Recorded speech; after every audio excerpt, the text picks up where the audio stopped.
अस्सलाम वालेकुम फ्रेंड्स। 13 जून 2025 को इसराइल ने ईरान पर एक बहुत बड़ा अटैक किया, अपनी और ईरान की कॉन्फ्लिक्ट हिस्ट्री का सबसे बड़ा अटैक। इस अटैक में इसराइल के तकरीबन 200 फाइटर जेट ईरान और इसके इर्द गिर्द उड़ते रहे। इसराइल ईरान की न्यूक्लियर फैसिलिटीज और दिखाई तंसीबात को निशाना बना रहा था और इसके साथ साथ ईरान की टॉप मिलिट्री लीडरशिप और उनके टॉप साइंसदानों को भी कत्ल कर रहा था। 13 जून के हमलों में इसराइल ने 30 हाई प्रोफाइल ईरानियन समेत तकरीबन 100 से ज्यादा अफराद को मर्डर किया। इन अटैक्स ने ईरान के अंदर इसराइल की बहुत डीप पेनिट्रेशन को भी शो कर दिया। लेकिन क्या इसराइल वाकई ईरान के न्यूक्लियर प्रोग्राम को खत्म कर पाया और फ्यूचर में ये जंग किस तरफ जाती दिखाई दे रही है, डिस्कस करेंगे आज के इस वीडियो में।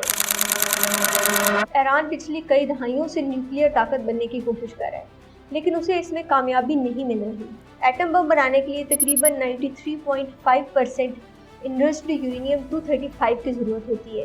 इसके अलावा प्लूटोनियम 239 भी 90% चाहिए, प्लूटोनियम 240 तकरीबन 7% और उसके अलावा भी कुछ कम क्वांटिटी के अंदर प्लूटोनियम के दीगर आइसोटोप्स रिक्वायर्ड होते हैं। आइसोटोप्स का मतलब है किसी भी एक एलिमेंट के ऐसे एटम्स जिनके अंदर प्रोटॉन्स की तादाद तो सेम हो लेकिन न्यूट्रॉन्स की तादाद मुख्तलिफ हो। कुदरती तौर पर प्लूटोनियम के 22 और यूरेनियम के 3 आइसोटोप्स हैं और एटम बम बनाने के लिए यूरेनियम 235 इस्तेमाल की जाती है, जो कि कुदरती तौर पर मौजूद यूरेनियम में तकरीबन 0.71% मौजूद होती है। बाकी तकरीबन 99% यूरेनियम 238 है और बहुत कम केसेस के अंदर यूरेनियम 234 है। और एटम बम के लिए यही यूरेनियम 235 जो कि 0.7% है, इसे 90% से ऊपर लेके जाना है, तकरीबन 93.5%। और इस मकसद के लिए सेंट्रीफ्यूजेस इस्तेमाल की जाती हैं, जिनमें कुदरती तौर पर दस्तयाब यूरेनियम की बहुत बड़ी क्वांटिटी इस्तेमाल की जाती है। फिर इस क्वांटिटी में से रिक्वायर्ड यूरेनियम 235 निकाली जाती है, जो कि एक काफ़ी मुश्किल और पेचीदा प्रोसेस है। यही प्रोसेस टाइम टेकिंग है।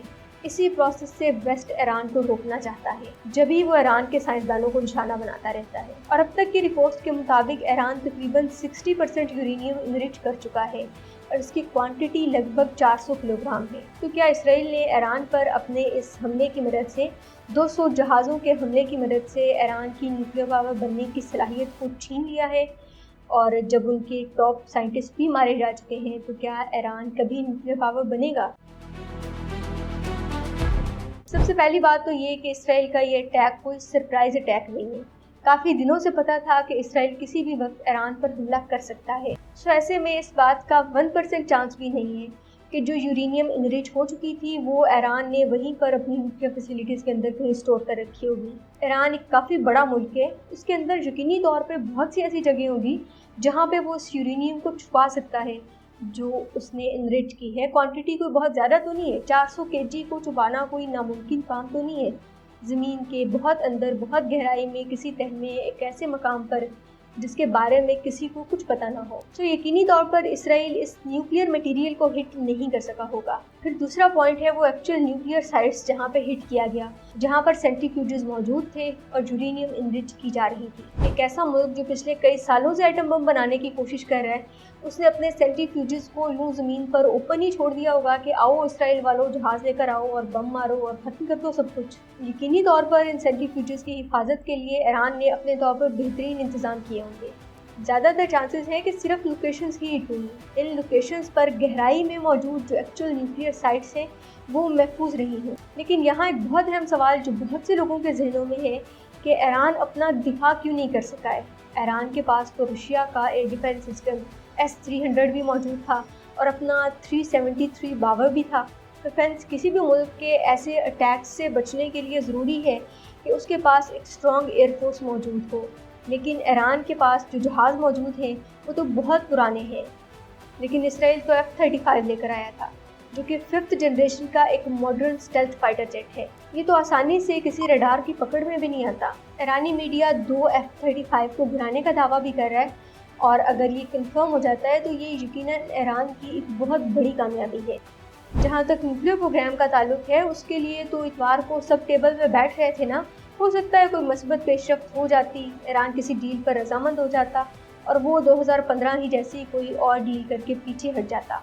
लेकिन फिर इसराइल ने इस हमले से क्या अचीव कर लिया, जब वो ना तो इस न्यूक्लियर प्रोग्राम को 100% ख़त्म कर पाया और अगर चंद लोगों को, लीडरशिप को और साइंसदानों को मार भी दिया तो उनकी जगह पे तो और लोग भी आ सकते हैं। क्या मकसद सिर्फ दुनिया को 200 जहाज़ दिखाना था या फिर कुछ और भी? फ्रेंड्स, मेरे ख्याल से इसकी एक बहुत बड़ी वजह वो 2 स्टेट सोल्यूशन कॉन्फ्रेंस है जो 17 से 20 जून के दरमियान हो रही थी, जिस कॉन्फ्रेंस में फ्रांस ने और दूसरी पावर्स ने मिलकर बैठना था और इस मसले का कोई मुस्तकिल हल निकालने की कोशिश करना था। अमेरिका और इसराइल किसी सूरत भी ये कॉन्फ्रेंस होने देना नहीं चाहते थे और अब की रिपोर्ट के मुताबिक फ्रांस ने इस कॉन्फ्रेंस को मुलतवी कर दिया है। और एक दूसरी वजह गजा ब्लॉकेड तोड़ने के लिए होने वाली कोशिशों पर से दुनिया की तवज्जो हटाना थी। पहले फ्रीडम फ्लोटिला के काफिले गजा की तरफ उसका नेवल ब्लॉकेड तोड़ने के लिए बढ़े, फिर इन काफिलों पर इसराइल ने ड्रोन अटैक्स के साथ हमला किया, वॉलंटियर्स मुश्किल से बच सके। फिर ग्रीटा और उसके 11 और साथियों ने इस नेवल ब्लॉकेड को तोड़ने की अलामती तौर पर कोशिश की। इन सबको गिरफ्तार कर लिया। इसराइल ने इस पर से तवज्जो हटाना थी। फिर हजारों अफराद ज़मीनी तरफ से भी इसराइल का ब्लॉकेड तोड़ने के लिए मिस्र की सरहद की जानिब बढ़ रहे थे। यहाँ से भी तो दुनिया को डाइवर्ट करना था, उनकी टेंशन को डाइवर्ट करना था। तो इसराइल ने अपने ये दोनों रियल ऑब्जेक्टिव्स हासिल कर लिए, लेकिन हर ऑब्जेक्टिव हासिल करने के लिए कुछ कीमत तो अदा करना पड़ती है और ये कीमत अब इसराइल अदा कर रहा है ईरान के हमलों की सूरत में। आयरन डोम तो सिर्फ हमास के रॉकेटों से बचाता है। इसराइल के पास तो और भी बहुत से डिफेंस सिस्टम्स मौजूद हैं, जिसमें पहला डिफेंस सिस्टम यकीनी तौर पर आयरन डोम ही है। इस आयरन डोम की रेंज तकरीबन 70 किलोमीटर है और मेनली इसको डिज़ाइन किया गया है हमास की तरफ से जो इसराइल पर रॉकेट भेजे जाते हैं उनको हवा में डिस्ट्रॉय करने के लिए। आयरन डोम 70 किलोमीटर रेंज में 10 किलोमीटर की ऊंचाई तक डिफेंस प्रोवाइड करता है। ये डेविड स्लिंग है जो 300 किलोमीटर की रेंज में 15 किलोमीटर ऊंचाई तक इसराइल को महफूज रखने की कोशिश करता है। फिर इसके बाद लॉन्ग रेंज बैलिस्टिक मिसाइल्स के लिए इसराइल के पास एरो 2 और एरो 3 मौजूद है। इसकी रेंज तकरीबन 2400 किलोमीटर है और ये 100 किलोमीटर की अल्टीट्यूड तक भी डिफेंस प्रोवाइड कर सकता है। फिर इन सिस्टम्स के अलावा 2024 में अमेरिका ने इसराइल को थार्ड सिस्टम भी दे दिया है। ये थार्ड 200 किलोमीटर की रेंज में 150 किलोमीटर की बुलंदी तक प्रोटेक्शन प्रोवाइड करता है। आयरन बीम भी है जो लेजर की मदद से शॉर्ट रेंज पर अपने टारगेट्स को निशाना बनाता है। फिर इसके अलावा इसराइल के पास सैकड़ों की तादाद में फाइटर जेट्स हैं और समुद्रों में भी एयरक्राफ्ट कैरियर्स मौजूद हैं, वहाँ से भी निशाना बनाया जा सकता है। तो फिर ऐसे में आप सोच रहे होंगे कि इतना स्ट्रॉन्ग डिफेंस सिस्टम मौजूद होने के बावजूद कैसे ईरान के कुछ मिसाइल्स अपने टारगेट्स को इनसाइड इसराइल हिट कर रहे हैं। तो फ्रेंड्स, एक तरीका तो ये है कि इतनी ज़्यादा तादाद में प्रोजेक्टाइल्स फायर कर दिए जाएँ कि ये तमाम एयर डिफेंस सिस्टम्स भी उनको मिलकर भी रोक ना सकें। और दूसरा तरीका एडवांस मिसाइल टेक्नोलॉजी है, जिसके बारे में आप तफसील से हमारी इस वाली वीडियो के अंदर जान सकते हैं। और ईरान इसराइल के अंदर यकीनन इन दोनों स्ट्रेटजीज़ को फॉलो कर रहा है। इसकी वजह से ईरान के कुछ मिसाइल्स इसराइल के अंदर अपने टारगेट्स को हिट कर रहे हैं। सो अब इसराइल की तरफ से ईरान की तरफ एक दोबारा स्ट्रॉन्ग रिस्पॉन्स आ सकता है, शायद पहले से भी ज़्यादा स्ट्रॉन्ग रिस्पॉन्स। जिस वक्त ये वीडियो आपके सामने हो सकता है कि इसराइल दोबारा से ईरान पर हमला कर चुका हो। इस जंग का अल्टीमेट फैसला इस दोबारा होने वाले इसराइली हमले के जवाब में जो ईरानी हमला है वो तय करेगा। और अगर इसराइल ईरान को एक बड़ा नुकसान पहुंचाने में कामयाब हो गया तो फिर उसका अगला निशाना पाकिस्तान हो सकता है। फ़िलहाल तक तो वो सिर्फ इंडिया को अपनी टेक्नोलॉजी देने की हद तक था, आगे चलकर वो खुद भी पाकिस्तान के खिलाफ सामने आ सकता है। यकीनी तौर पर पाकिस्तान इसराइल के लिए कोई करने वाला साबित नहीं होगा, लेकिन खुदा करे कि ईरान की मुकम्मल तबाही से पहले ही मामला डीएस्केलेट हो जाए और दोबारा से दुनिया की पूरी तवज्जो गजा की तरफ मबज़ूल हो जाए।